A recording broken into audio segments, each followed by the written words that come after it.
بسم الله الرحمن الرحیم. نن به موږ د کیلشیم په باره کې خبره کوو چې دا د انسان په بدن کې څه کار ورکوي. دا کیلشیم چې د انسان بدن کې کم شي نو دا څه وجوهات کیدای شي او څه نقصانات دي.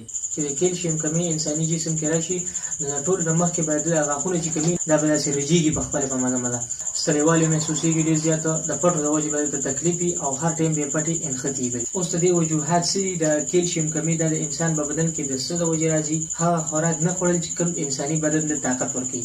لکه مثال به طور پیش شو یا سوچه غوړي شو ماسته شو دا څیزونه شو چې کوم قیمتي خوراکونه دي نو هغه انسان نه کوي. د هغې په وجه باندې د کیلشیم کمی هم د انساني بدن کې راځي. د زنانو د بیمارۍ نه پس هم د کیلشیم کمی اکثر دې ته راځي. موږ ته بسن پته لګي چې په جسم کې د کیلشیم کمی دی.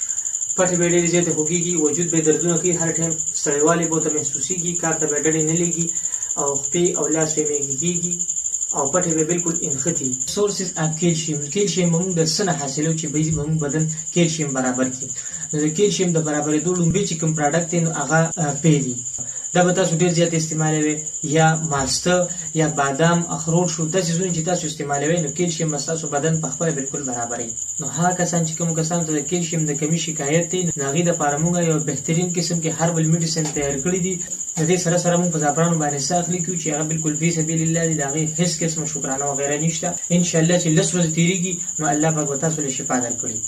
زموږ په ځان سره نوټ کې پخې بند حاجي کورونو روډ بغداد مردان بیا دې کې داسې کسان شته چې زموږ ځای ته لرې دي د هغې موږ سره رابطه وکړي. موږ سره ډلیوري هر قسم سهولت موجود دی. زموږ نمبر ځان سره نوټ کې 0315 13 28 555 نمبر باندې.